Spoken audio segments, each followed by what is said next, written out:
बिस्मिल्लाहिर्रहमानिर्रहीम। अस्सलाम वालेकुम डियर स्टूडेंट्स। आज हम कोर्स का आगाज़ करने जा रहे हैं theory of automata and formal languages. ठीक है, कंप्यूटर साइंस के ये कोर कोर्सेज में शुमार होता है और बाकी हम आगे इंशाल्लाह देखेंगे इस कोर्स की इंपॉर्टेंस क्या है और ये where it stands in fact in computer science.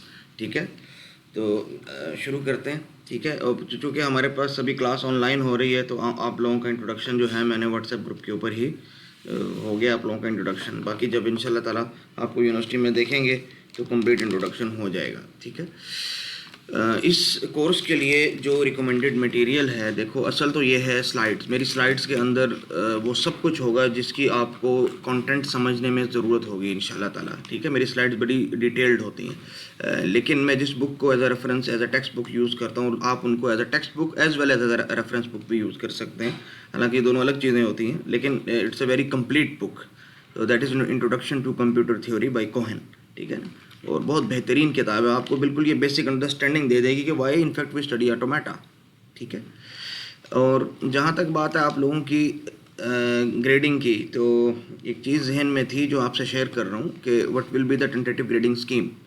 तो जहाँ तक मेरी अप्रोच होती है पढ़ाने की, वो ये है कि असाइनमेंट और क्विज़ेस के साथ साथ क्लास टास्क के भी मार्क्स होते हैं मेरे पास। ठीक है ना, तो आप लोगों को तो पता होगा इस दफ़ा मिड टर्म भी हो रहा है। ठीक है, स्प्रिंग में मिड टर्म नहीं हुआ था, तो मिड टर्म भी होगा, फाइनल टर्म भी होगा। एक छोटी सी प्रेजेंटेशन हो सकती है, मे बी हालात को देखते हुए इसको जो है वो ऑनलाइन प्रेजेंटेशन ही होगी, इसको स्किप कर दिया जाए। लेकिन क्विज़ेस 3 से 5 तो होंगे और असाइनमेंट्स भी होंगी कम से कम 5, और इसके अलावा क्लास टास्क होंगे। क्लास टास्क वो क्वेश्चन है जो आपको असाइनमेंट के तौर पे नहीं दिए गए, जो आपको क्विज़ेस के तौर पे नहीं दिए गए, जो लेक्चर्स के अंदर कुछ एक्स्ट्रा क्वेश्चंस, प्रैक्टिस क्वेश्चन या क्लास टास्क के नाम से होंगे।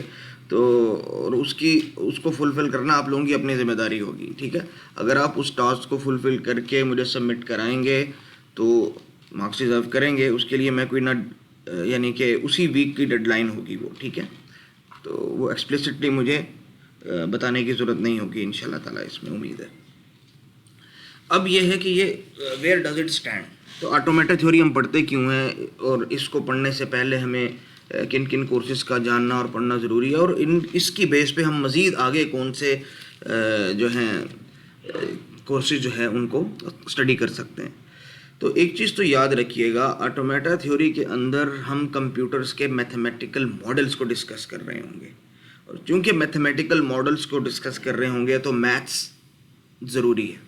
ठीक है, तो इसलिए हमें discrete maths and discrete structures को पढ़ना ये ज़रूरी है इस कोर्स से पहले, क्योंकि इसके अंदर सारी सेट सी की बात ही हो रही है। तो सेट थ्योरी, ग्राफ थ्योरी, वो सारी की सारी जो आपने पहले पढ़ी है, तो वो उसका बड़ा एक्सटेंसिव किस्म का यूज़ है यहाँ पे। ठीक है, इसके अलावा जो आपने डिस्क्रीट मैथ्स के अंदर प्रूफ थ्योरी पढ़ी है, हाउ टू प्रूव समथिंग।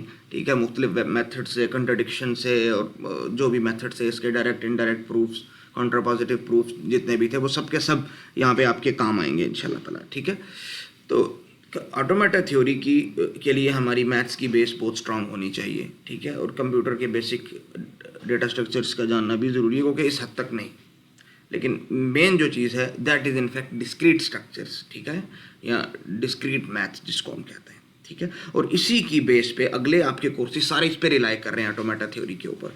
आपका थ्योरी ऑफ कंप्यूटेशन इसी के ऊपर रिलाई कर रहा है, आपका कंपाइलर कंस्ट्रक्शन इसी के ऊपर कर रहा है रिलाई, आपकी आर्टिफिशियल इंटेलिजेंस के ऊपर कर रही है रिलाई, आपकी नेचुरल लैंग्वेज प्रोसेसिंग इसके ऊपर कर रही है रिलाई। तो ये सारी चीज़ें इसी के ऊपर रिलाई कर रही हैं। तो आप अंदाज़ा लगा सकते हैं कि कितना why it is considered as the core course in computer sciences. ठीक है, तो आज के लेक्चर के अंदर हमने बेसिकली आपको इंट्रोडक्शन ही देना है कि ये आप इस टाइटल को आप समझें। ठीक है, हमारे कोर्स का टाइटल है theory of automata and formal languages. तो आपको ये समझ हो कि ये ऑटोमेटा क्या चीज़ होती है, उसकी थ्योरी हम क्यों पढ़ते हैं, तो हमने थोड़ा बहुत डिस्कस कर लिया। लैंग्वेजेस क्या होती हैं और फॉर्मल लैंग्वेजेस क्या होती है, और उनको यहाँ हम क्यों पढ़ रहे हैं।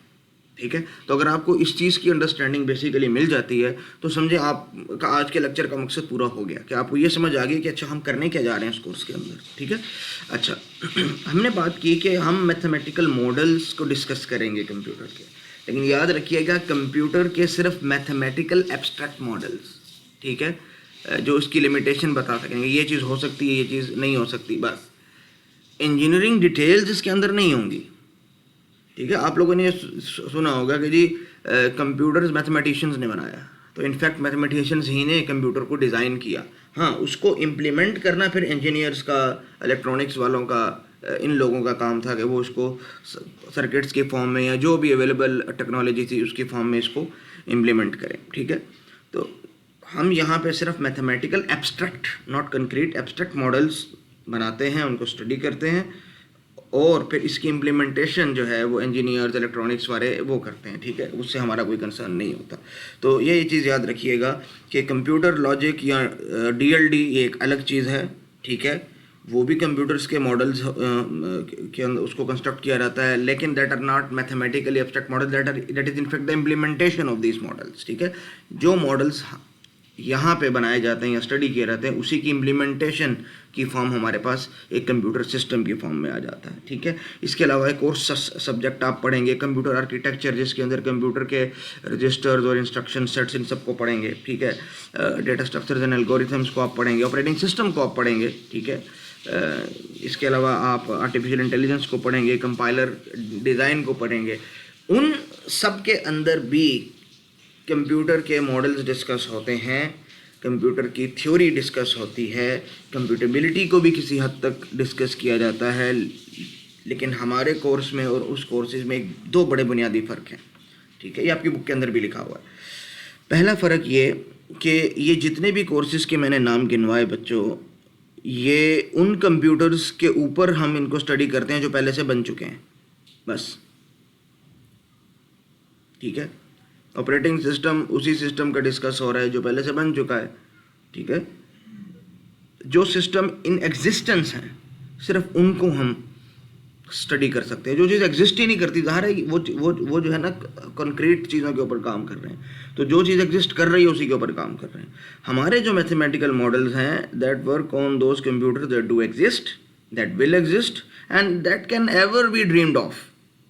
तो हमारी डोमेन बहुत बड़ी है। ठीक है, और इम्प्लीमेंटेशन लेवल की नहीं है बच्चों, ये एब्स्ट्रैक्ट लेवल की है। ठीक है, दूसरा फ़र्क बड़ा उन सारे सब्जेक्ट्स के अंदर जो थ्योरेटिकल पार्ट है थोड़ा कंप्यूटेशनल थ्योरी के हवाले से, वो क्या है कि वहाँ ऑप्टिमलिटी को डिस्कस किया जाता है। भाई इस काम करने के ये 2-3 मेथड्स हैं, तो इसमें ज़्यादा ऑप्टिमल क्या होगा, एल्गोरिथम्स, उसका एनालिसिस, उसमें देखना टाइम वाइज, स्पेस वाइज, या और भी चीज़ें। जिस तरह आपके पास ऑपरेटिंग सिस्टम के अंदर आ जाएगा कि स्केड्यूलिंग एल्गोरिथम्स कौन कौन से हैं, कौन सा ज़्यादा ऑप्टिमल है, किस वक्त कौन सा ज़्यादा काम करता है, दैट इज़ समथिंग डिफरेंट। हमारे यहाँ ऑटोमेटा के अंदर जो हम मॉडल्स एल्गोरिथम बनाते हैं that are concerned with the possibility to do something और not, we are not concerned with optimality. भाई ये चीज़ हो सकती है कि नहीं, पहले ये बताओ, इसकी कंप्यूटर की लिमिट्स में है कि नहीं। We are talking about abstraction. भाई ये काम क्या किसी भी कंप्यूटर की लिमिट में है, कर सकता है कि नहीं। भाई अगर वो करेगा तो ज़्यादा ऑप्टिमल तरीका कौन सा होगा, वो दैट इज़ बियॉन्ड, वो बात की बात है। ठीक है, तो we are not concern with optimality in theory of automata and formal languages, we are just concern with the possibility. ठीक है, थ्योरी ऑफ कंप्यूटेशन ही का असल में एक टॉपिक है थोड़ा सा। ठीक है, और इस बुक की अगर आप उसलूब देखेंगे कोहेन की बुक का, तो आप देखेंगे कि ये बड़ी बेस से शुरू करता है आपको बताना कि बिल्कुल बुनियादी मॉडल क्या है, लैंग्वेज क्या है, लैंग्वेज में वर्ड एक्सेप्ट कैसे होता है, लैंग्वेज की टाइप्स क्या हैं, और मशीन्स को मैच्योर करता करता eight the and 31st chapter के अंदर बताएगा कि ओह अब हम आपको बता सकते हैं कि कंप्यूटर है क्या, कंप्यूटर की लिमिटेशंस क्या है, कंप्यूटर का असल में वो सारे मॉडल्स पढ़ने के बाद, मैच्योर होने के बाद ये चीज़ कंप्यूटर होती है। तो आपको पता चलेगा कि what actually computer is. It is not easy. हमें तो ये 20वीं 21वीं सदी के अंदर कंप्यूटर मिला है मार्केट्स में। ठीक है, हमें नहीं पता इसके पीछे कितनी मेहनत थी, कंप्यूटर बनाने के पीछे मैथमेटिशियंस ने कितना काम किया, और कंप्यूटर की ओरिजिन क्या है, कंप्यूटर का इनफैक्ट उसके पीछे कौन सा मैथमेटिकल मॉडल काम कर रहा है।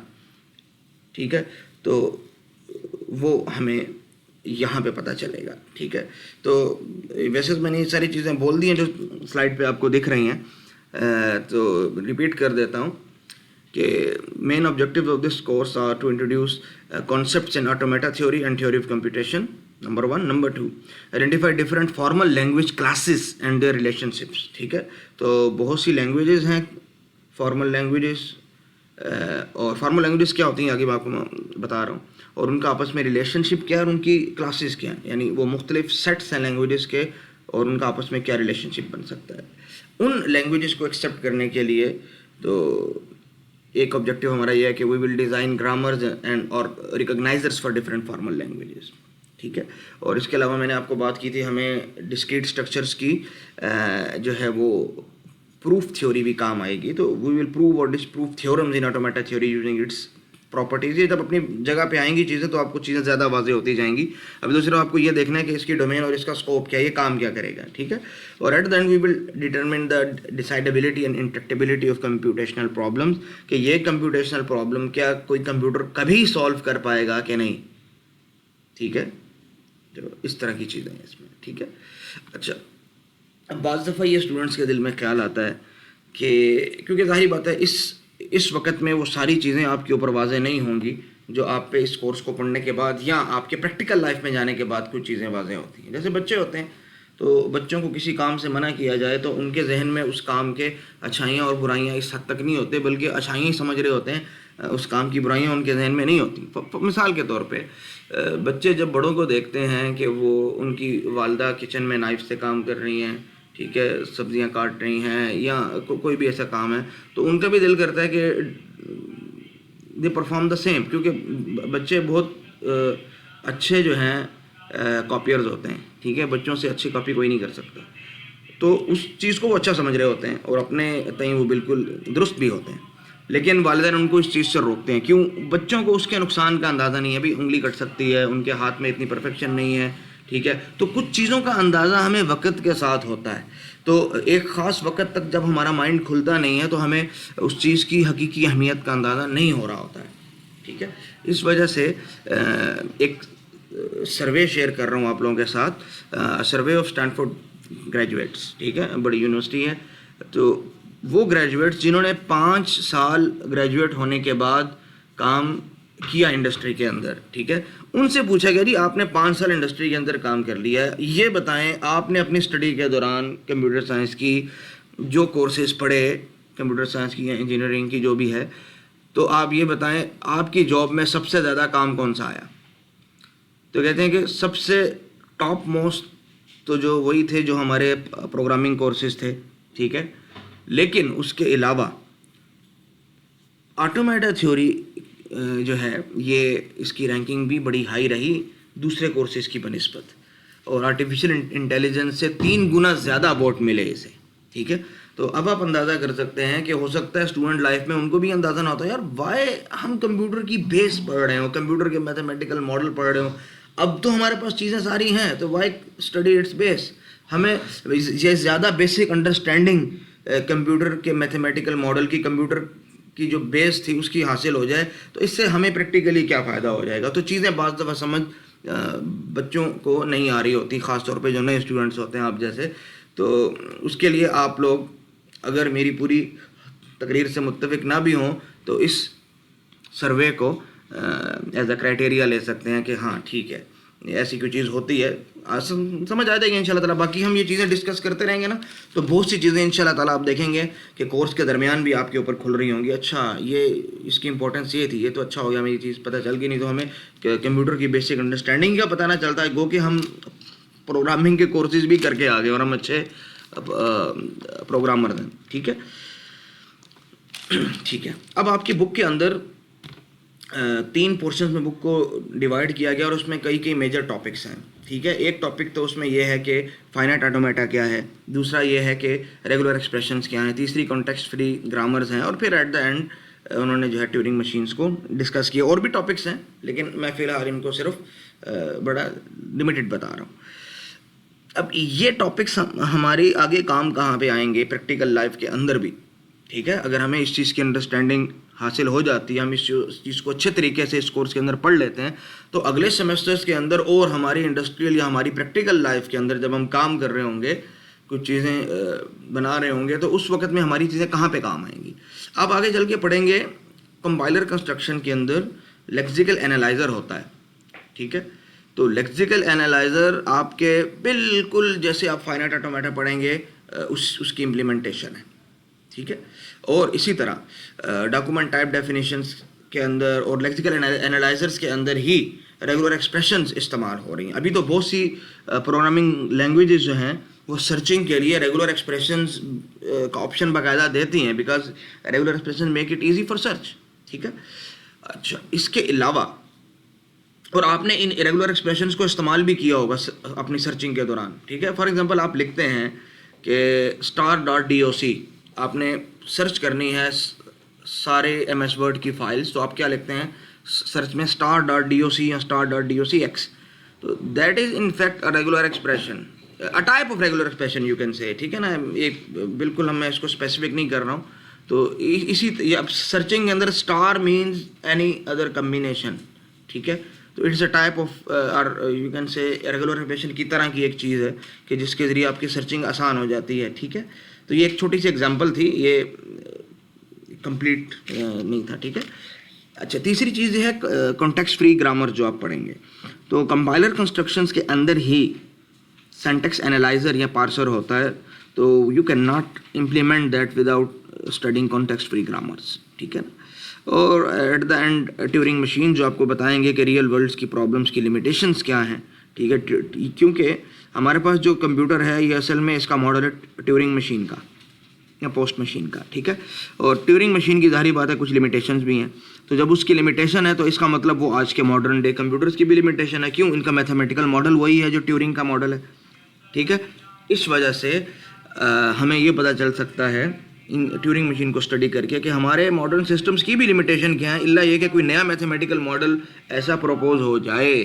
ठीक है, ये मैं एक बहुत बड़ी बात कर रहा हूँ कि जिसके ज़रिए हम इन लिमिटेशंस को सॉल्व कर सकें। तो इसके लिए जाहिर बात है एक छोटा टॉपिक नहीं है, पूरे कोर्सेज चाहिए इसके लिए। ठीक है, अब ये तो होगी बड़ी बेसिक सी अंडरस्टैंडिंग। ठीक है, अब हम आ रहे हैं इस चीज़ की तरफ कि हम अपने टॉपिक को समझें कि theory of automata and formal languages. तो इसमें ऑटोमेटा आपको समझना ज़रूरी है, फॉर्मल और लैंग्वेज ये चीज़ क्या होती है। तो आज हम इसी पे फोकस करेंगे। देखो, हमने पहले बात कर चुके हैं कि theory of automata is the study of abstract machines and automata. ठीक है, theory of automata is it means it is the study of automata and automata is an abstract machine.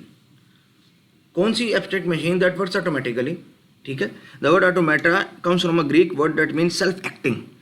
ठीक है, तो ऑटोमेटिक मशीन्स को study करने को हम कहेंगे थ्योरी ऑफ ऑटोमेटा। ये ऑटोमेटिक मशीन्स क्या होंगी आप लोग खुद कंस्ट्रक्ट करोगे इंशाल्लाह ताला कुछ लेक्चर्स के बाद, तो आपको समझ आ जाएगी कि ये कौन सी मैथमेटिकल मॉडल्स या मैथमेटिकल मशीन्स की बात इनफैक्ट हम कर रहे हैं। ठीक है, तो चीज़ें अपने वक्त के साथ साथ कुछ वाज़ेह हो जाती हैं। अच्छा, अब आगे ठीक है, इसी को थोड़ा सा एलेबोरेट करते हैं। देखो, जब भी हम इनपुट से आउटपुट में कन्वर्जन कर रहे होते हैं, हालांकि ये मैं चीज़ ज़ुबानी बता चुका हूँ, लेकिन चूँकि इस स्लाइड के ऊपर भी मैंने लिखा है तो चीज़ों को थोड़ी सी रिपीट कर देता हूँ ताकि जिनके जहन में नहीं भी आई पहली दफ़ा बात, अब आ जाए उनके जहन में बात। तो हम जब भी इनपुट से आउटपुट में कन्वर्जन करते हैं तो वो सिंपल नहीं होता। हमें लग रहा होता है भाई we just give input and we receive the output. ठीक है, लेकिन ऐसा सिंपल नहीं है। क्यों? हम जो भी इनपुट दे रहे हैं, जिस फॉर्म में भी दे रहे हैं, वो कन्वर्ट होता है जीरोज एंड वन में। ठीक है, और कंप्यूटर जो भी आउटपुट जनरेट कर रहा है that is also in form of zeros and one, फिर वो कन्वर्ट होता है हमारी ह्यूमन अंडरस्टैंडेबल फॉर्म में। लेकिन ये जो इनपुट जीरोज एंड वंस और आउटपुट जीरोज एंड वंस के दरमियान जो कन्वर्जन हो रही है, this involve some internal operations as the diagram shows. और वो सारी बात है कंप्यूटर के अंदर इलेक्ट्रॉनिक सर्किट्स की बेस पे हो रहा है। ठीक है, लेकिन ये जो इंटरनल मॉडल है जिसको डिजिटल इलेक्ट्रॉनिक सर्किट्स की फॉर्म में इम्प्लीमेंट किया गया है, तो इम्प्लीमेंटेशन की भी कोई बेस होती है। वो जो बेस है, जिस बेस पे ये इम्प्लीमेंट किया गया, जिस एब्स्ट्रैक्ट मॉडल के ऊपर इस चीज़ को इम्प्लीमेंट किया गया, that is in fact automata, that is in fact a machine. ठीक है, that is in fact N automatic और सेल्फ एक्टिंग मशीन जिसको हम कहेंगे। ठीक है, और ये हम आपको बता चुके हैं कि ये मशीन्स जैसे हम 3-4 लेक्चर्स के बाद या 5 लेक्चर्स के बाद खुद से बनाना शुरू करेंगे, वे भी कुछ लेक्चर 1-2 में इसमें ज़्यादा लग जाए क्योंकि हमें लैंग्वेज और रेगुलर एक्सप्रेशन को पहले साथ साथ में करना है, स्टडी करना है मशीन्स यानी फाइनाइट ऑटोमेटा यानी मशीन्स बनाने से पहले, तो इसमें थोड़ा वक्त लगेगा, लेकिन इंशाअल्लाह ताला आपको ये चीज़ें समझ में आ जाएंगी इंशाअल्लाह ताला। अब लैंग्वेज क्या है? देखें, बड़ा आसान सा सवाल है, और बड़ा आसान सा इसका जवाब है भाई, language is a way to communicate. बस वो कुछ भी हो सकता है, लैंग्वेज वर्बल होना ज़रूरी नहीं है, ठीक है। The people that can not speak even they can communicate by language, that's a language of gestures, ठीक है। तो ये होता है, आप किसी भी दो ऐसे बंदों को एक जगह पे भेज दें विनाने के अंदर जिनको एक दूसरे की लैंग्वेज ना आती हो, मिसाल के तौर पे एक जो है मैं हूँ, मुझे मिसाल के तौर पे पंजाबी लैंग्वेज आती है, पश्तो आती है, उर्दू आती है, इंग्लिश आती है, अरेबिक आती है, लेकिन मुझे चाइनीज़ नहीं आती है। और एक ऐसा चाइनीज़ मेरे साथ हो बेचारा जिस गरीब को मेरी लैंग्वेज में से कुछ नहीं आता, तो अब हमें कम्युनिकेट तो करना है और बोलने की सलाहियत हमारे अंदर है, तो रफ्ता रफ्ता एक लैंग्वेज खुद से इवॉल्व हो जाएगी जो शायद इन 4-5 लैंग्वेजेस का मिक्सचर हो। तो लैंग्वेज के बगैर कम्युनिकेशन नहीं हो सकती, चाहे वो लैंग्वेज वर्बल हो या इशारों की लैंग्वेज हो, जेस्चर्स की लैंग्वेज हो, ठीक है। तो language is a communication medium through which to persons communicate, ठीक है। अब लैंग्वेजेस में दो बड़ी कैटेगरीज आ जाती हैं, formal and informal. As human we can understand both formal and informal languages, ठीक है। हमारे पास, हमें पता है, हम बहुत से अल्फाज ऐसे बोलते हैं इंग्लिश के, उर्दू के, जो फॉर्मल नहीं होते लेकिन फिर भी हम समझ जाते हैं, ठीक है। और बहुत सी चीज़ें ऐसी होती हैं कि जो इनफॉर्मल होती हैं और हम उनको भी समझ जाते हैं। तो फॉर्मल इनफॉर्मल हम दोनों तरह के अपने स्लैंग्स, दोनों तरह के बातें समझते हैं, लेकिन कंप्यूटर ऐसा नहीं। क्यों? Computer is not as intelligent as human is, ठीक है। बल्कि कंप्यूटर तो बेसिकली इंटेलिजेंट है ही नहीं, उसमें तो आर्टिफिशियली इंटेलिजेंस क्रिएट की जाती है, तो it is in fact not intelligent, ठीक है। कंप्यूटर की मिसाल एक ऐसे मुलाजिम की सी है जो कि बहुत एफिशिएंट है, आपसे बहुत एफिशिएंट है, इंटेलिजेंट नहीं है। आप जो बोलोगे वही करेगा, खुद से उसको समझ नहीं आ रहा, इल्ला ये कि आप उसको लर्न करवा दो, ठीक है, जैसा कि होता है आर्टिफिशियल इंटेलिजेंस के अंदर या मशीन लर्निंग के अंदर या इस तरह की चीज़ों के अंदर। तो आप उसको लर्न करवाते हो, मुख्तलिफ सिनेरियोज उसमें इनपुट इतना कर देते हो कि उसको चीज़ें समझ में आना थोड़ी बहुत शुरू हो जाती है, but that in fact is not actual understanding और लर्निंग। तो ये सारी चीज़ें आर्टिफिशियल ही होती हैं, ठीक है। तो कंप्यूटर को तो जी समझ आती है सिर्फ 0 और 1। कंपाइलर का काम क्या है, सिंटैक्स चेक करे, उस अगर वो सही है हाई लेवल लैंग्वेज में, हाई लेवल लैंग्वेज को 0 और 1 में कन्वर्ट करे, बस ये काम है जी, और कोई काम नहीं है कंपाइलर का। अब कंप्यूटर चूंकि सिर्फ फॉर्मल लैंग्वेज समझता है, इनफॉर्मल नहीं समझता है, तो इसका मतलब हमें कुछ रूल्स बनाने होंगे कंप्यूटर के लिए ताकि वो हमारी कम्युनिकेशन को समझ सके। तो for each language that there is a grammar that describes the formal rules to construct that language. तो हर लैंग्वेज के अंदर होता है ये, ठीक है। ये हमारे पास इंग्लिश में भी है, उर्दू में भी है, किसी भी हर लैंग्वेज के अंदर, चाहे वो कि कोई भी लैंग्वेज है, उसके अंदर रूल्स होते हैं जिसके ज़रिए उस लैंग्वेज के वर्ड्स को, उस लैंग्वेज के सेंटेंसेस को कंस्ट्रक्ट किया जाता है, ठीक है। लेकिन ह्यूमन लैंग्वेजेस के अंदर फॉर्मल रूल्स के अलावा इनफॉर्मल चीज़ें भी चल रही होती हैं, क्योंकि सिमेंटिक्स समझ में आ रहा होता है, मीनिंग समझ में आ रहा होता है, चाहे जुमला गलत भी बोला हो, ठीक है। लेकिन कंप्यूटर के अंदर इनफॉर्मल कुछ नहीं है, फॉर्मल है। आपने सी की लैंग्वेज के प्रोग्राम की किसी स्टेटमेंट के अंदर अगर सेमीकोलन नहीं लगाया तो क्या हो जाएगा? कुछ भी नहीं हो जाएगा। हम इंग्लिश में बगैर फुल स्टॉप लगाए, बगैर कामा लगाए कुछ भी लिखे, हमें समझ में आता है, लेकिन कंप्यूटर नहीं समझेगा। कंप्यूटर का ये सिंटैक्स एरर है, अभी सेमीकोलन नहीं लगाया, because computer is not intelligent at all, ठीक है, ये बात है। तो these rules and grammar and the processes to convert these grammar and languages to machine format, and these are the main objective of theory of automata and formal languages. चलें, आपको ये समझ में आ गई हमने यहाँ पे काम क्या करना है। हमने लैंग्वेजेस को स्टडी करना है और लैंग्वेजेस के वर्ड्स को देखना है कि वो ठीक हैं कि नहीं, उनके सिंटैक्स को देखना है वो सही तरतीब से हैं कि नहीं, ठीक है, ये सारी चीज़ें। और इसी की बेस पे हमने कंप्यूटर के मैथमेटिकल मॉडल्स बनाने हैं। इतनी बात तो आपको समझ में आ ही गई होगी अब तक। अब हमें कैसे पता चलेगा, अब हम आगे की बात करते हैं ना, हमें ये तो समझ में आ गई, लेकिन हमें कैसे पता चलेगा कि कोई स्ट्रिंग किसी लैंग्वेज का पार्ट है कि नहीं। आपने लिखा वाइल, तो वाइल सी लैंग्वेज का पार्ट है कि नहीं। मैं बोल रहा हूँ ही ईट्स एन एप्पल, तो एप्पल जो है ही है, ईट्स है, ये इंग्लिश लैंग्वेज का पार्ट है कि नहीं, ये कैसे पता चलेगा? या हमने अगर कोई कमांड दी है, ठीक है, फॉर एग्जांपल सी इन या सी आउट या कोई भी दी है कमांड दी है, कोई भी इंग्लिश का सेंटेंस बोला है, तो that is valid in this language और नॉट? तो of course it is not a matter of guess work, it needs some explicitly stated rules, ठीक है, रूल्स चाहिए, रूल के बगैर हम ये काम नहीं कर सकते। अच्छा, यहाँ आप लोगों से एक क्वेश्चन है कि क्या स्पोकन इंग्लिश के रूल्स को स्टेट किया जा सकता है, लिखा जा सकता है? देखिए, मैं फॉर्मल या रिटन इंग्लिश की बात नहीं कर रहा हूँ, हालांकि उसमें भी एक बात चलेगी, लेकिन क्या स्पोकन इंग्लिश के रूल्स को लिखा जा सकता है? No, because it is hard to state the rule of spoken. इस चीज़ को समझिए, पहले एक बैकग्राउंड आप लोगों का मैं बिल्ड कर दूं। देखो, कोई भी लैंग्वेज जो है वो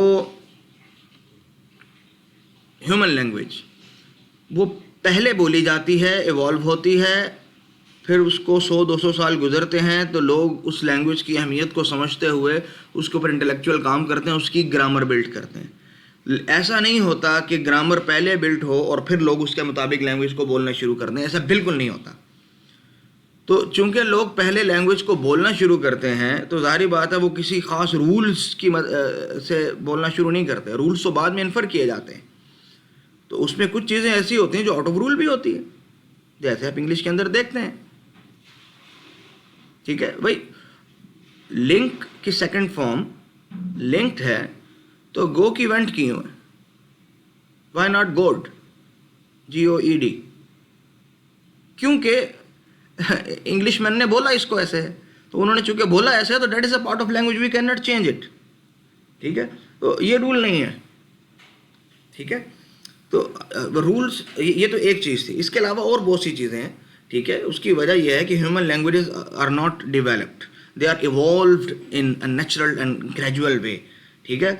और ये प्रोसेस अब भी जारी है, ठीक है। आज की उर्दू आज से 100 साल पहले की उर्दू से बिल्कुल चेंज है, ठीक है। तो ये हर लैंग्वेज के अंदर ऐसा है।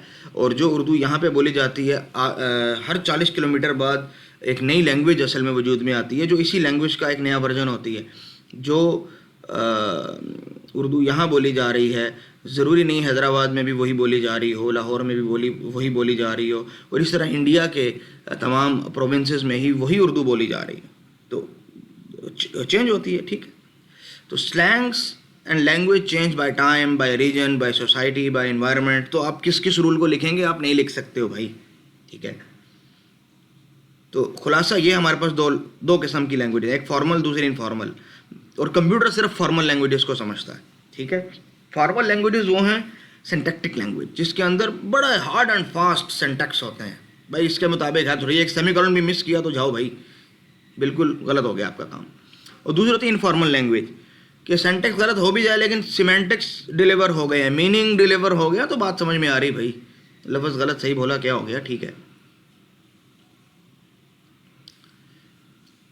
अब आपको बता दें कुछ लैंग्वेज की बेसिक्स। देखो, कोई भी लैंग्वेज हो, जैसे इंग्लिश है, उर्दू है, उसके अंदर हमारे पास, फॉर एग्जांपल इंग्लिश है, हमारे पास अल्फ़ाबेट्स हैं फ्रॉम A to Z, ठीक है। और उन अल्फ़ाबेट्स का एक मीनिंगफुल कम्बिनेशन कहलाता है वर्ड, और वर्ड्स का मीनिंगफुल कम्बिनेशन कहलाता है सेंटेंसेस। तो बिल्कुल कंप्यूटर की फॉर्मल लैंग्वेजेस में भी ऐसा ही होता है। तो there is an alphabet set और द करेक्टर सेट्स, जिसके अंदर वो सारे अल्फ़ाबेट्स होते हैं, सारे वो करेक्टर होते हैं जो उस लैंग्वेज के अंदर यूज़ हो सकते हैं। तो that is in fact a set. और सेट हमारे पास डिस्क्रीट स्ट्रक्चर्स में से एक बेसिक स्ट्रक्चर है, ठीक है। इन अल्फ़ाबेट्स का कम्बिनेशन कहलाता है स्ट्रिंग। याद रखिए, मैंने इधर वर्ड्स लिखा है लेकिन मैं जानबूझ के स्ट्रिंग बोल रहा हूँ, ठीक है। स्ट्रिंग कहलाता है। स्ट्रिंग्स कैन बी मीनिंगफुल और मीनिंगलेस। ऐसे स्ट्रिंग्स जो मीनिंगफुल होते हैं उनको हम थ्योरी ऑफ फॉर्मल लैंग्वेजेस के अंदर वर्ड्स कहते हैं, ठीक है। अब ये चीज़ें थोड़ी सी डिफरेंशिएट करना शुरू हो गया हूँ मैं, ठीक है। तो वर्ड्स हमारे पास अल्फ़ाबेट सेट का वो पॉसिबल कम्बिनेशन होगा that is the part of language, it means that is meaningful, otherwise any other combination और including the meaningful combination are known as strings. इसी तरह वर्ड्स का मीनिंगफुल कम्बिनेशन हमारे computer की language में उसको कहते हैं कमांड्स या इंस्ट्रक्शंस, ठीक है। तो अल्फ़ाबेट क्या है अब कंप्यूटर की लैंग्वेज में? अब देखें, हम ये सारी सेट थ्योरी चलेगी और आगे चल के ग्राफ थ्योरी इसके साथ इंक्लूड हो जाएगी, मैंने आपको कहा था पहले, ठीक है। तो alphabet is in fact a finite non empty set of symbols और लेटर्स, ठीक है। It is donated by capital Greek letters, ठीक है। वो सिग्मा हो, लैम्डा हो, अल्फ़ा हो, बीटा हो, कुछ भी हो सकता है, ठीक है। लेकिन अमूमन बुक्स के अंदर इसको कैपिटल सिग्मा से डिनोट किया जाता है, तो हम भी उसी कन्वेंशन को फॉलो करेंगे। It's not a rule, it's just a convention, ठीक है, ठीक है। And this is the fundamental unit out of which we build structures, out of which we can build words, ठीक है। मिसाल के तौर पे हमारे पास इंग्लिश लैंग्वेज के अल्फ़ाबेट सेट क्या है? From A B C D up to G, small B और कैपिटल बी। तो एक और लैंग्वेज हो सकती है जिसके अंदर सिर्फ दो ही अल्फ़ाबेट्स हैं, सपोज ए बी और सपोज आई जे के और सपोज 0 1। और ये वाला सेट बहुत इंपॉर्टेंट है, क्यों? हमारा कंप्यूटर काम ही इसी सेट के ऊपर करता है, 0 1 के ऊपर, ठीक है। स्ट्रिंग क्या होता है? Any finite combination of characters from the alphabet set. मिसाल के तौर पे एक अल्फ़ाबेट सेट है ए बी, उसके अंदर जितने भी पॉसिबल कम्बिनेशन हो सकते हैं, सिर्फ A B A B A B B, और इस तरह ये एक बहुत बड़ा सा वर्ड लिखा हुआ है, ठीक है। ये सब स्ट्रिंग कहलाएंगे। इन स्ट्रिंग में से कुछ वर्ड्स होंगे, और वर्ड्स वो स्ट्रिंग्स होते हैं जो उस लैंग्वेज का पार्ट होते हैं। जैसे आपके पास इंग्लिश का alphabet set from A to Z है, और आप उसमें से एक वर्ड बनाते हो A B A B A B A B A B A B है, तो it is a valid string, यानी it is a valid combination of string,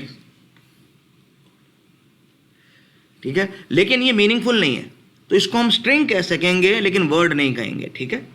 तो स्ट्रिंग होता है कोई भी पॉसिबल कम्बिनेशन करेक्टर्स का, और वर्ड्स होता है ऐसा कम्बिनेशन करेक्टर्स का that is a part of language, ठीक है। तो hope you will understand that, ठीक है, ठीक है। अच्छा, एक कॉन्सेप्ट और है हमारे पास नल स्ट्रिंग या एम्प्टी स्ट्रिंग का। जिस तरह, क्योंकि हमने पहले बात की हम सेट थ्योरी की बात कर रहे हैं, जैसे सेट एम्प्टी हो सकता है तो स्ट्रिंग भी एम्प्टी हो सकता है, ठीक है। तो sometime a string with no symbol at all is used, that is called an empty string और द नल स्ट्रिंग। इसको हम फिर, क्योंकि कुछ लिखना ही नहीं है, तो हमें कैसे पता चलेगा भाई कि कहीं भी हमने एम्प्टी स्ट्रिंग लिखा हुआ है, जब कोई अल्फ़ाबेट ही नहीं है उसके अंदर। तो उसके लिए हम क्या करते हैं, हम लैम्डा सिंबल के ज़रिए इसको डिनोट करते हैं। और ये याद रखिएगा, हर बुक लैम्डा सिंबल को इस्तेमाल नहीं करती, कुछ बुक्स जो हैं वो इस्तेमाल करती हैं एप्सिलॉन सिंबल। तो अगर आप किसी बुक के अंदर लैम्डा के बजाय एप्सिलॉन सिंबल को देख लीजिए तो परेशान नहीं होना, इट्स जस्ट द सेम, ठीक है। अच्छा, अब हम वापस आते हैं, हमने इंग्लिश से शुरू किया था, तो हमने कहा था कि इंग्लिश के अल्फ़ाबेट्स होते हैं फ्रॉम ए टू जी। तो हमने कहा जी ठीक है, हम इसके अंदर अपर केस लेटर्स भी डाल देते हैं, हम कॉमास भी डाल देते हैं, पीरियड भी डाल देते हैं, अपॉस्ट्रोफी डाल देते हैं, हाइपन, अंडरस्कोर, जो हम कर सकते हैं ताकि हमारे पास कोई ऐसा इंग्लिश का वर्ड ना हो जो बिल्ड होने से रह जाए। और हम चाहें तो फोनेटिक सिम्बल जो हैं, जो डायक्रिटिकल मार्क्स ये आपके सामने लिखे हुए हैं, इनको भी इंक्लूड कर देते हैं ताकि हमारा अल्फ़ाबेट सेट जो है ना कंप्लीट हो जाए। अब इस अल्फ़ाबेट सेट से हम हर पॉसिबल वर्ड इंग्लिश का जनरेट कर सकते हैं, ठीक है। वो इसका एक और सेट होगा, ठीक है। तो हम जैसे हमने पहले बात की कि हम अल्फ़ाबेट सेट से बनाते हैं कौन सा सेट? लैंग्वेज के वर्ड्स का सेट। और लैंग्वेज के वर्ड्स के सेट से हम एक और बड़ा बनाते हैं सेट, जिसको हम कहते हैं लैंग्वेज के सेंटेंसेस का सेट। तो इसी तरह यहाँ पे देखिए, हमारे पास अगर हम अल्फ़ाबेट सेट को कंप्लीट कर लें, मैच्योर कर लें कि जी अल्फ़ाबेट सेट हमारे पास ए टू जी, स्मॉल, कैपिटल, सारे जो है वो पंक्चुएशन मार्क सब कुछ है, तो ठीक है। अब हम क्या इससे इंग्लिश के सब वर्ड्स बना सकते हैं? हमने कहा जी ठीक है, बिल्कुल, इंग्लिश के जितने भी वर्ड्स हैं वो सारे के सारे हम बना सकते हैं, क्योंकि इंग्लिश लैंग्वेज के वर्ड्स फाइनाइट हैं। इंग्लिश लैंग्वेज के वर्ड्स हमें किसी भी स्टैंडर्ड इंग्लिश डिक्शनरी में मिल जाएंगे, ठीक है। कुछ वर्ड्स उसके अंदर नहीं होंगे, लेकिन सपोज हम इसको फिलहाल इग्नोर कर रहे हैं, तो सारे के सारे वर्ड्स आप एक सेट के अंदर इंसर्ट कर सकते हो। और वो सारे के सारे वर्ड्स आपको कहाँ से मिलेंगे भी? किसी भी स्टैंडर्ड इंग्लिश डिक्शनरी से। फाइनाइट है ना, 2 करोड़ हो सकते हैं, 5 करोड़ हो सकते हैं, लेकिन है तो फाइनाइट, तो ये काम हो सकता है जी। वर्ड्स की पहचान हो सकती है हमें। अगर हमें कोई वर्ड दे दिया जाए और कहा जाए कि पहचान है कि इंग्लिश का वर्ड है कि नहीं, तो आप इन 2 करोड़ 3 करोड़ एंट्रीज में से सीक्वेंशियल सर्च के ज़रिए इनको मैच करके मालूम कर सकते हैं कि ये वर्ड इंग्लिश का था कि नहीं। ठीक है, अभी भी क्योंकि सेट फाइनाइट था तो काम तो हो जाएगा, ऑप्टिमलिटी की तो हम बात ही नहीं कर रहे। अब हम कहते हैं ठीक है जी, अल्फ़ाबेट सेट मैच्योर हो गया, ठीक है, उसके बेस पे हमने सारे वर्ड्स का सेट बना लिया, ठीक है जी। अब हम वर्ड्स भी पहचान सकते हैं, अब हम सिंगल अल्फ़ाबेट्स को भी पहचान सकते हैं कि इंग्लिश के हैं कि नहीं। लेकिन क्या complete sentence valid English sentence है कि नहीं, हमने कहा जिस तरह हमने पहले किया था इस तरह दोबारा हम कर देंगे। वो जो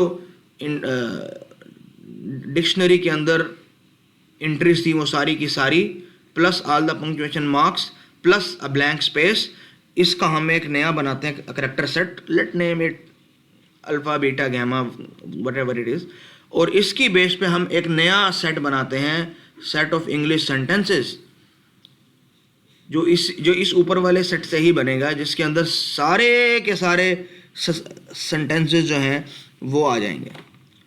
लेकिन ये बताएं ऐसी रिपोजिटरी कहाँ मिलेगी? भाई वर्ड्स की रिपोजिटरी तो मिल गई, डिक्शनरी से सारे वर्ड उठा लिए, हो गया जी काम। लेकिन ऐसी रिपोजिटरी क्या इस दुनिया में है कि जिसके अंदर इंग्लिश के सारे वैलिड, करेक्ट, ग्रामेटिकली और फॉर्मली करेक्ट सेंटेंसेस लिस्ट हों? You have to enlist every possible sentence of English. It is impossible because there is no such repository. These are infinite.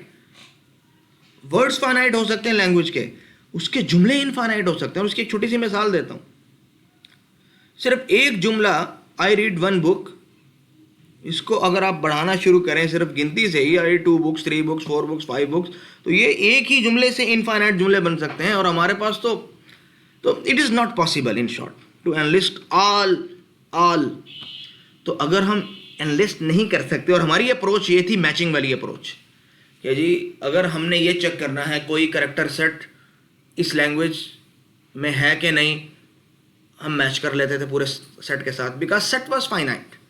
ठीक है, हमने कहा कि जी अगर हम वर्ड्स को चेक करना चाहें कि जी कोई word as an input computer को मिला या हमारी मशीन को मिला, और उसने ये चेक करना है कि ये वर्ड इस लैंग्वेज का है कि नहीं, ठीक है, इस फॉर्मल लैंग्वेज का ये वर्ड है कि नहीं, तो हम वर्ड की रिपोजिटरी से सर्च कर लेंगे। भाई 2 करोड़ 4 करोड़ सर्चेस के बाद हमें आंसर मिल तो जाएगा ना। लेकिन वर्ड्स सेंटेंसेस का क्या करेंगे? इनफिनिट सेंटेंसेस हैं, ऐसी कोई रिपोजिटरी ही नहीं है कि आप मैच कर सको, तो ये स्कीम तो फेल हो जाएगी हमारी। तो हम क्या कहेंगे कि भाई हमें ग्रामर चाहिए। ग्रामर में क्या होगा? वर्ड फॉर्मेशन के रूल्स होंगे। तो वर्ड हमने पहचान लिए हैं, वर्ड्स फाइनाइट थे, ठीक है, तो उनको अगर इस ग्रामर के कम्बिनेशन के अंदर मिलाया जाएगा तो वो एक वैलिड जुमला हो सकता है इंग्लिश का। ये हम काम कर सकते हैं, क्योंकि ये रूल्स ग्रामर के ये फाइनाइट रूल्स होंगे, ठीक है, ये इन्फिनिट रूल्स नहीं होंगे। तो हमारे पास 8 10 15 20 या 100 200 रूल्स होंगे, और हम उनके मुताबिक किसी भी लैंग्वेज को चेक कर सकते हैं कि भाई इंडिविजुअल वर्ड्स की आइडेंटिफिकेशन के बाद वो वर्ड्स इस स्ट्रक्चर के ऊपर हैं जो ये ग्रामर कह रही है। अगर इस स्ट्रक्चर के ऊपर हैं तो जी वो एक वैलिड ग्रामेटिकल वर्ड सेंटेंस है हमारे पास, ठीक है। सपोज हमने एक ग्रामर बनाएगा, इस सेंटेंस वो होगा इसमें पहले सब्जेक्ट आए, फिर वर्ब आए और फिर ऑब्जेक्ट आए, इफ़ एनी, ठीक है। और सब्जेक्ट क्या हो सकता है वो भी हमने डिफाइन कर दिया, वर्ब क्या हो सकते हैं वो भी हमने कर दिया डिफाइन, ऑब्जेक्ट क्या होते हैं वो भी हमने कर दिया डिफाइन, सारे नाउन्स की लिस्ट दे दी, सारी वर्ब्स की इसको लिस्ट दे दी, हर चीज़ इसको दे दी। अब कोई भी जुमला होगा ये उसको बता सकेगा। लेकिन एक और इशू आ जाएगा, सिंटैक्स वाइज फॉर्मली तो जुमला दुरुस्त हो जाएगा, लेकिन सिमेंटिकली इनकरेक्ट होगा। It will be grammatically correct. For example हमें सब्जेक्ट वर्ब ऑब्जेक्ट, तो I ate Mondays, how can I eat Mondays, I ate Tuesdays, I ate the sun. तो सिमेंटिकली दीज आर इनकरेक्ट, इनका meaning नहीं बनता, funny meaning है, कोई sense नहीं है, लेकिन grammatically it is correct. It is in fact a logical error you can say, ठीक है। If you write sum is equal to a minus B, that is grammatically correct but it is semantically incorrect, ठीक है। तो sum is equal to a minus B आपको एरर नहीं मिलेगा, because C language is formal language, और formal languages के अंदर हम मीनिंग्स को कंसिडर नहीं कर रहे होते, सिंटैक्स वाइज दुरुस्त होना चाहिए। क्यों? कंप्यूटर को अभी हम इतना ट्रेन नहीं कर पाए हैं कि कंप्यूटर गलत मीनिंग को भी आइडेंटिफाई कर पाए कंप्लीटली। हाँ, कुछ हद तक तो इसमें काम हुआ है, बल्कि बहुत हद तक हुआ है, लेकिन कम्प्लीटली अभी तक हम उसको कंप्यूटर को इतना ट्रेन नहीं कर पाए। तो हम तो वैसे भी बड़ी बुनियाद से शुरू कर रहे हैं, ठीक है, ऊपर वाली की बात ही नहीं कर रहे, आर्टिफिशियल इंटेलिजेंस की, नेचुरल लैंग्वेज प्रोसेसिंग की, मशीन लर्निंग की, वो तो हम बात ही नहीं कर रहे हैं, ठीक है। तो ये बात, जैसे मैंने आपको ये मिसाल तो आपको दे दी है, ठीक है ना। ठीक है, आज का लेक्चर हमारा बच्चों कंप्लीट हुआ, ठीक है। तो ये देखिएगा कि अगर इसमें कोई छोटी मोटी चीज़ें ऐसी हों जो आपको मुश्किल लगी हों। अच्छा, एक और चीज़ यहाँ रहेगी कि डिक्शंस आर आल्सो इग्नोर्ड। मिसाल के तौर पे वर यू इन क्लास, ये एक इंटेरोगेटिव सेंटेंसेस में मैं पूछ रहा हूँ, भाई आप क्लास में थे, ठीक है, मुझे नहीं पता आप क्लास में थे कि नहीं, तो मैं पूछना चाह रहा था कि मुझे पता चले आप कल की क्लास में थे या नहीं, इस तरह की बात। लेकिन हमारे लहजों से मीनिंग बदल जाते हैं। जैसे आप वाकई क्लास के अंदर फिजिकली बैठे हैं और आप कहीं खोए हुए हैं और मैं कहता हूँ ओ, आप कहते हैं सर ये बता दें। मैंने कहा भाई वर यू इन क्लास में थे कि नहीं भाई तुम। अब देखें, जुमला एक ही है लेकिन उसके मीनिंग्स चेंज हो जाते हैं हमारे लहजे से और इस तरह कॉन्टेक्स्ट के बेस पे। तो इन चीज़ों को भी हम फॉर्मल लैंग्वेजेस में इग्नोर कर रहे होते हैं, क्योंकि कंप्यूटर के अंदर जब हम कोई चीज़ इनपुट दे रहे होते हैं, ठीक है, अपने मैथमेटिकल मॉडल को या किसी भी कंप्यूटिंग मशीन को, तो उसके अंदर डिक्शंस एज एन इनपुट नहीं जा रहा होता है, ठीक है। हम बिल्कुल लो लेवल की बात कर रहा हूँ, ठीक है, हाई लेवल की बात नहीं कर रहा हूँ। तो इस चीज़ को जहन में रखना ज़रूरी है कि हम सिमेंटिक्स और ये जो हैं डिक्शंस हैं, ये हमारा कंसर्न ही नहीं है, ये गलत होते हैं हों, ठीक है, बस सिंटैक्स दुरुस्त होना चाहिए, वो जुमला फॉर्मली करेक्ट होना चाहिए, बस that is all what we need, ठीक है। इस पूरे लेक्चर को बच्चों एक दफ़ा दोबारा समझ लेना, एक दफ़ा दोबारा देख लेना। पहले लेक्चर के अंदर बाज़ दफ़ा कुछ चीज़ें ऐसी होती हैं जिनको आपको दूसरी तीसरी दफ़ा देखना पड़ता है। फिर भी कुछ मुश्किल हो तो आई एम अवेलेबल, आप ग्रुप के ऊपर 24/7 जब भी मैसेज करें, कोई भी बच्चा इसका रिप्लाई कर सकता है। क्वेश्चन का रिप्लाई करना सिर्फ मेरा काम नहीं होगा, इसको एक डिस्कशन फोरम आप लोग बनाएं, ठीक है। और जब कोई इश्यूज़ होंगे तो मैं इंशाल्लाह ताला अवेलेबल हूँ, ठीक है। अगर कोई बच्चा रिप्लाई नहीं कर रहा होगा तो मजबूरन जारी बात है मैं ही रिप्लाई करूँगा, लेकिन कोशिश ये होगी कि आप लोगों के क्वेश्चंस का आप लोगों को कोई दूसरा ही पार्टनर आंसर कर रहा हो, ताकि एक अच्छी हेल्दी डिस्कशन स्टार्ट हो जाए और ये चीज़ आपको समझ में आना शुरू हो जाए। आसान है इंशाल्लाह ताला, तो इंशाल्लाह ताला को इतना बड़ा मसला होगा नहीं हमें इंशाल्लाह सेमेस्टर के अंदर, अल्लाह के फजल से। तो अपना ख्याल रखिएगा, ठीक है, अपनी सेहत का भी वालिदैन के अदब एहतराम के साथ, और सेहत का भी अपना बहुत ख्याल रखें, क्योंकि आप लोग स्टूडेंट हैं और आप लोग ही मुल्क का मुस्तकबिल है। और ये बात सिर्फ एक डायलॉग की हद तक नहीं, हकीकत की हद तक है कि जिन लोगों ने आज मुल्क की बाग दौड़ें संभाली हुई हैं, ये वही लोग थे जो कल आपकी तरह स्टूडेंट होंगे, यहाँ नहीं तो कहीं बाहर पढ़ रहे होंगे, लेकिन थे ये भी कहीं स्टूडेंट थे, ठीक है, यानी ये भी आप ही की एज के थे। तो आइंदा आने वाले दिनों में जब ये लोग नहीं होंगे तो आप लोगों ही में से कोई होगा जो इस मुल्क की भाग दौड़ संभालेगा। तो आप लोगों को अपनी सेहत का भी ख्याल रखना है, ख़ास तौर पे इस तरह के हालात में, पेंडेमिक के अंदर, तो मज़ीद एहतियात करें, ठीक है बच्चों। अगले लेक्चर तक के लिए अल्लाह हाफ़िज़।